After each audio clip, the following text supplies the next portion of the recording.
नमस्कार दोस्तों, जय जोहार। मैं कौशल तिवारी और भीनिया संझा में आपका स्वागत है। लोकसभा चुनाव के प्रचार खत्म होते ही देश के प्रधानमंत्री नरेंद्र मोदी ध्यान की ओर चले गए हैं। लेकिन इस दौर में लोकतंत्र को किस तरीके से चलचित्र और सिनेमा में तब्दील कर दिया गया है, यह कल साफ देखने को मिला जब देश के प्रधानमंत्री नरेंद्र मोदी कन्याकुमारी पहुंचे। लाइट, एक्शन, ड्रामा सब कुछ तो था। किस तरीके से कदम ताल मिला रहे थे कैमरे वाले।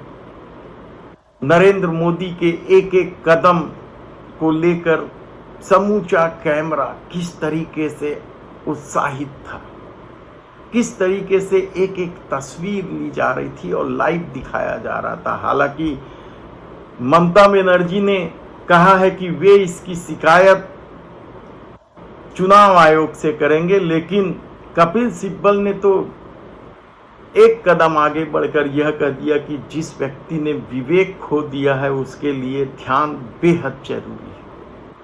तब क्या समूचे लोकतंत्र को सिनेमा में तब्दील करने की कोशिश में यह खेल खेला जा रहा है ताकि सत्ता हासिल की जा सके। कहीं से नहीं लग रहा था कि देश के प्रधानमंत्री नरेंद्र मोदी ध्यान करने जा रहे हैं। यानी जिस तरीके से कैमरे का एंगल बिठाया गया था, निश्चित तौर पे कहा जा सकता है कि उससे पहले कोई डमी उस रास्ते से निकला होगा और वह सब कुछ किया होगा ताकि कैमरे में देश के प्रधानमंत्री नरेंद्र मोदी साफ साफ ध्यान में दिखाई दे जाएं या प्रार्थना में दिखाई दे जाएं।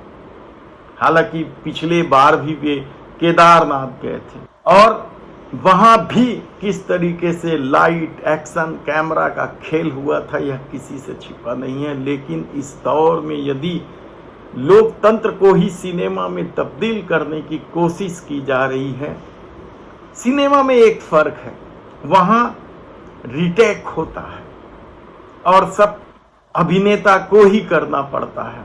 लेकिन यहां शायद एक डमी पहले गुजरा होगा, उसके बाद देश के प्रधानमंत्री नरेंद्र मोदी गुजरे हैं।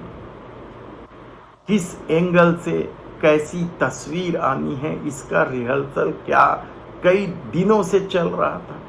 कई सवाल आप उठा सकते हैं, लेकिन सब महत्वपूर्ण विषय तो ये है कि धर्म के अनुसार ही दो व्यक्ति ऐसे थे जो एक रोज प्रभु के चरणों पर दिया जलाता था मंदिर जा जाकर, और दूसरा व्यक्ति चौराहे पर दिया जलाता है। और जब दोनों मरने के बाद ऊपर पहुंचे तो वहां जो चौराहे पर दिया जला रहा था उस व्यक्ति को स्वर्ग में सबसे अच्छा स्थान मिलता है। तो दूसरे व्यक्ति जो रोज प्रभु के चरणों पर दिया जला रहा था, उसने सवाल किया कि ये क्या कर रहे हैं प्रभु आप, मैं तो आपके चरणों में रोज दिया जलाता था, यह तो चौराहे पर दिया जलाता है, उसे महत्वपूर्ण स्थान दे रहे हो आप।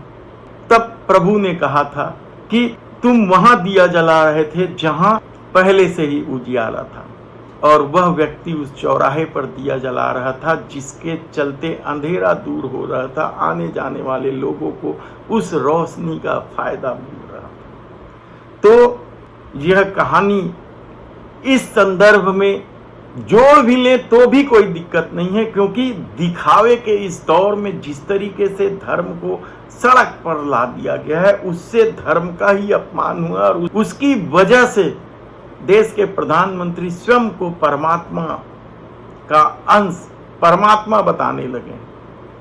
उनके समर्थक उन्हें विष्णु का अवतार, भगवान का अवतार, कोई शिव शंकर भोलेनाथ बाबा बोल रहे हैं तो कोई जगन्नाथ स्वामी को ही उनका भक्त बता दे रहे हैं। तब ऐसी परिस्थिति में शंकराचार्य की अवहेलना को लेकर भी तो कई सवाल हैं। लेकिन यदि भक्ति मोदी की है तो फिर शंकराचार्य क्या मायने रखते हैं? क्या मोदी के रहते शंकराचार्य या दूसरे धर्म गुरु अप्रासंगिक हो गए हैं? आप खुद सोचिए कि किस तरीके से राजनीति के लिए प्रार्थना का इस्तेमाल हो रहा है।